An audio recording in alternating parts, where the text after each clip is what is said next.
اعوذ باللہ من الشیطان الرجیم بسم اللہ الرحمن الرحیم ذالک مما اوحى الیک ربک من الحکمہ ولا تجعل مع اللہ الہا آخر فتلقى فی جہنم ملوما مدحورا۔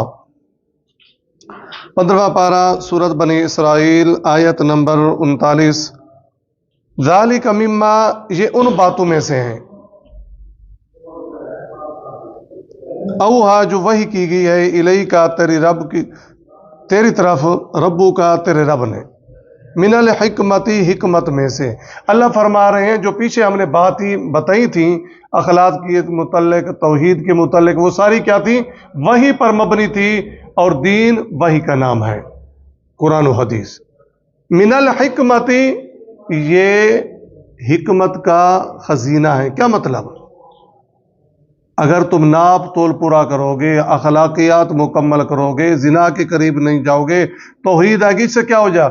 تہذیب و تمدن، اس میں کیا ہوگی؟ بہتری آئے گی، معاشرہ بہترین بنے گا، اور اجتماعیت، زندگی میں جو اجتماعیت ہوگی اس میں یہ چیزیں کارآمد ہیں، فائدہ مند ہیں۔ ٹھیک ہے جی۔ من الحکمت سے مراد کیا ہے؟ حکمت کا خزانہ۔ وَلَا تَجْعَلْ مَعَ اللَّهِ إِلَٰهًا آخَرَ، اور نہ بنا اللہ کے ساتھ الہًا آخر، معبود کوئی اور۔ شروع میں کیا کہا تھا؟ وَقَضَىٰ رَبُّكَ أَلَّا تَعْبُدُوا إِلَّا إِيَّاهُ، یعنی پھر اہم بات جو ہوتی ہے وہ آخر میں پھر لوٹائی جاتی ہے۔ تو اصل بات کیا ہے؟ اللہ تبارک و تعالیٰ کی توحید۔ وَلَا تَجْعَلْ مَعَ اللَّهِ إِلَٰهًا آخَرَ، اور نہ بناؤ اللہ کے ساتھ کوئی اور معبود، فتلقى، اگر بناؤ گے تو پھر ڈال دیے جاؤ گے، فی جہنم، دوزخ میں، ملوما، ملامت کیا ہوا، مدحورا، دھتکارا ہوا۔ افا اسفاکم، کیا پسند کیا ہے تمہیں، ربکم، تمہارے رب نے، بالبنینا، بیٹوں کے لیے، واتخذ من الملائکۃ، اور بنا لیا فرشتوں کو اپنے لیے، اناثا، بیٹیاں، انکم، بے شک تم، لتقولون، البتہ کہتے ہو، قول عظیم، بہت بڑی بات۔ یہ جو کفار مکہ، مشرکین مکہ کہتے ہیں کہ یہ فرشتے کیا ہیں؟ اللہ کی بیٹیاں ہیں۔ اللہ فرما رہے تم اپنے لیے کس کو پسند کرتے ہو؟ بیٹوں کو۔ ٹھیک ہے جی۔ اور تم اپنی لڑکیوں کو کیا کرتے تھے؟ آر اور حقیر سمجھ کے ان کو زندہ درگور کرتے تھے۔ تو آر اور حقیر بقول تمہارے جو چیز ہے وہ اللہ تبارک و تعالیٰ کی۔ انکم لتقولون قولا عظیما، بہت سخت جملہ تم کہتے ہو۔ اصطفى البنات علی البنین، تم نے پسند کرتے ہو اپنے لیے بیٹے اور اللہ کے لیے بیٹیاں۔ ما لکم کیف تحکمون، کیسے فیصلے کر رہے ہو؟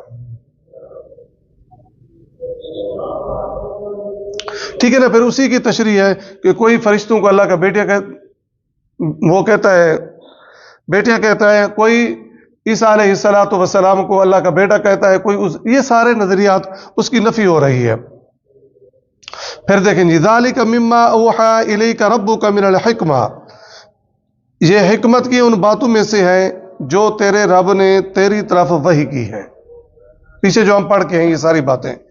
ولا تجعل مع اللہ الہا آخر، اور اللہ تعالیٰ کے ساتھ کوئی اور معبود نہ بنا، فتلقى فی جہنم ملوما مدحورا، ورنہ شرمندہ، دھتکارا ہوا، قرار پا کر دوزخ میں ڈالا جائے گا۔ یعنی جو مشرک ہے اس کا انجام کیا ہے؟ جہنم ہے۔ افا اسفاکم ربکم بالبنین واتخذ من الملائکۃ اناثا، اے مشرکو، کیا تمہارے رب نے تمہیں تو بیٹے دیے اور خود اس نے فرشتوں کو بیٹے بنا لیا۔ انکم لتقولون قولا عظیما، بے شک تم بڑی ہی سخت بات کہتے ہو۔ سبحانک اللہم و بحمدک، نشہد ان لا الہ الا انت، نستغفرک و نتوب الیک۔